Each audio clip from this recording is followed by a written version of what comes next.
She got her own house. She got her own house. She got her own house. Hey, welcome back, Naca family. So today I'm going to give you guys 10 tips to get Naca qualified quicker. I'm actually going to split this video up into 2 parts because it is going to get a little bit long, but now let's jump into part 1. Okay, so tip number 1. First of all, I would suggest that everyone understands actually what Naca is.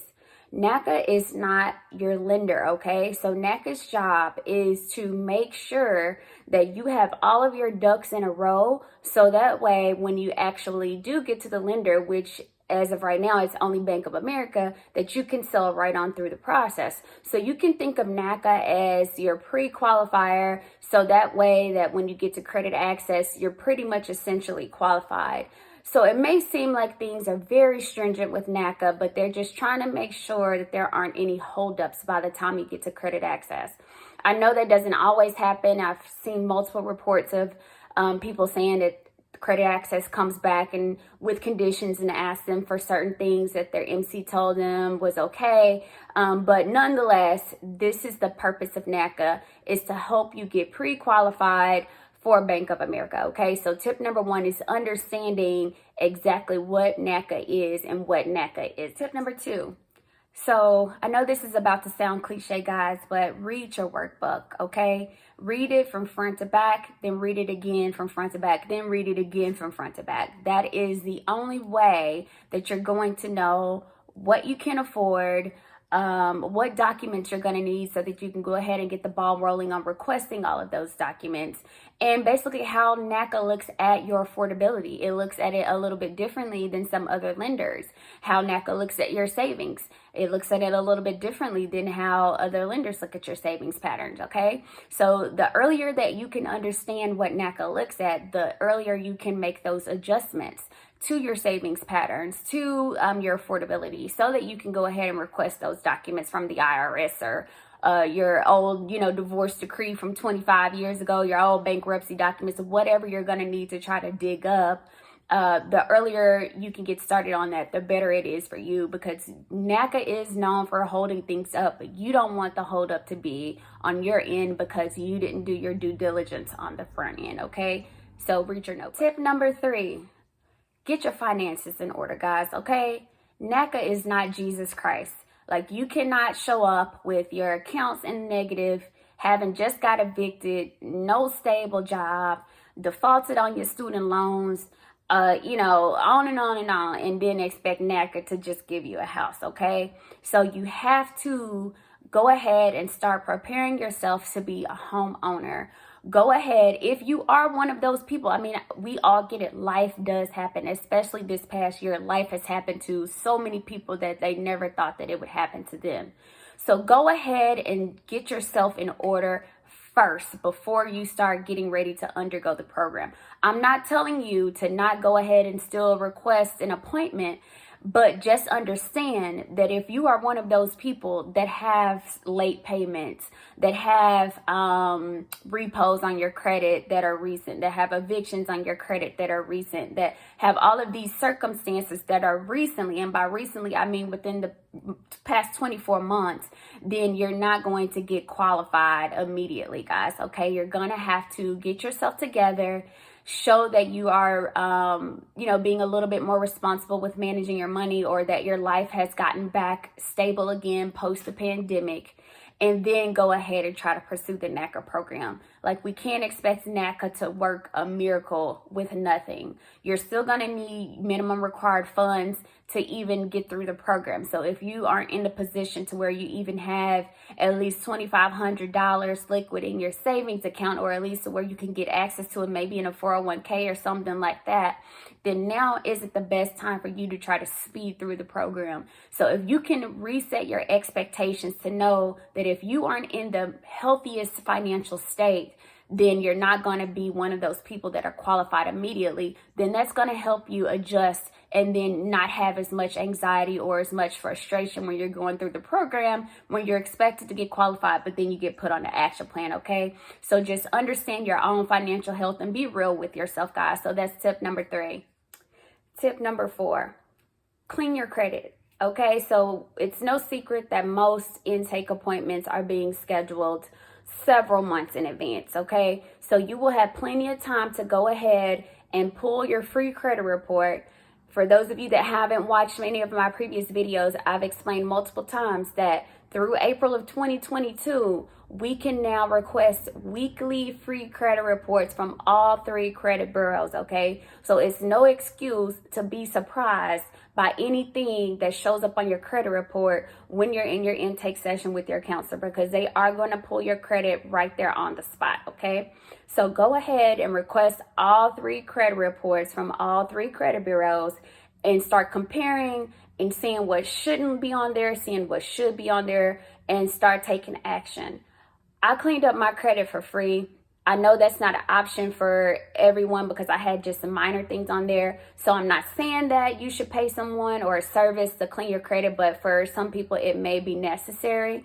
But a lot of this stuff, if you just Google it, you can do it on your own, like how to send debt validation letters to old creditors of things that aren't even collectible at this point, how to dispute other people's social security numbers that are on your credit report that shouldn't be, name inaccuracies. Just go ahead and get all of that stuff off, okay? Like, just save yourself time and having to write LOEs and stuff. So what I did was, even though my addresses that were on my credit report were all valid except for one, I still went ahead and I just took them off. Like, I haven't lived in some of those places in like 7 years, so like it's no point to me in those addresses even being on there. So I just went ahead, disputed it with the credit bureaus, told them to take it off, only left my most recent address on there and the address that's on my driver's license, just in case anything comes up with that. So go ahead and investigate and do your research on how to clean up your credit on your own. It's a lot easier than you may think. But then that also gives you a chance to see what things that you can anticipate coming up in your intake sessions. Like if you can see, oh, that you have this bankruptcy that's still showing up, or this late payment that hasn't fallen off yet. Now you know what you need to go ahead and write letters of explanation for, or maybe request documents that maybe you threw away years ago because they aren't relevant. So that way you can go ahead and get better prepared and have that stuff already uploaded into your web file. So that way when you do meet with your counselor, it won't come back as a condition, because you can say, oh, wait, Mr. and Mrs. MC, here's this letter of explanation right here. Let me send it to you right now so that you can attach it to my web file for submission, okay? So don't be surprised by anything that shows up on your credit report when you're in the meeting with the MC. Just request your credit reports from annualcreditreport.com. It's completely legit. If you don't believe me, just Google it. And then get to work on repairing your credit, guys. And I don't even want to say repairing your credit, because it doesn't always need to be repaired. Just make it cleaner. Just have as few things on your credit report as possible that need to be addressed. Tip number 5, upload your documents into your web file in a timely fashion, okay? Don't wait until the last minute. Like, I understand that there are certain things that have to be uploaded in order for you to even request an intake appointment.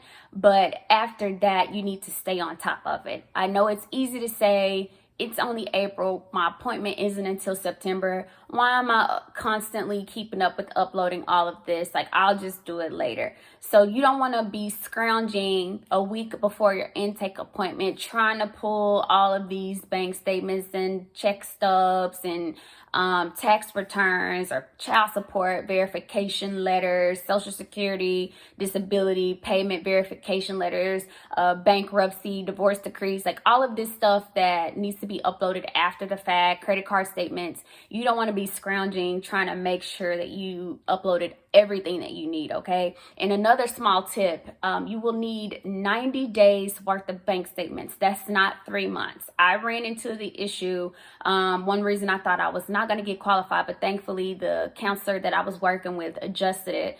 But if you are submitting a bank statement that includes the month of February, understand that's not going to get you 90 days. So that means that you will need 4 months. You either need to do a month back or a month ahead of additional bank statements, okay? They need 90 days, not just 3 billing cycles of bank statements, if that makes any sense. So just a little tidbit.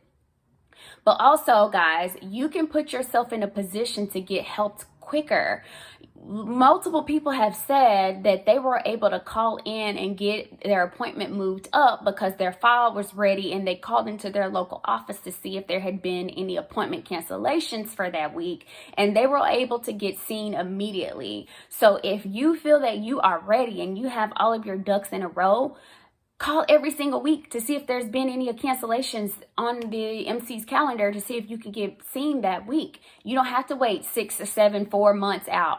I'm not saying that it's guaranteed, but at least put yourself more strategically in a position to be seen earlier. Like, you can't be seen if your web file is incomplete, okay? That's just a waste of everybody's time, including yours. So go ahead and stay on top of uploading all of those documents, and call constantly to see if you have a cancellation available to be squares in on, if you are in a position to be seen, okay? Like, if you're still trying to get your credit cleaned up, or if you're still trying to work through some late payments or some things need to fall off of your credit, just wait it out. All right, guys, like I said, I didn't want to make this first video too long, so this is the end of part 1. Go ahead and click right on over to part 2. But before you go, don't forget to like and comment and subscribe. See you guys over in the next video. It takes a village. Cheers.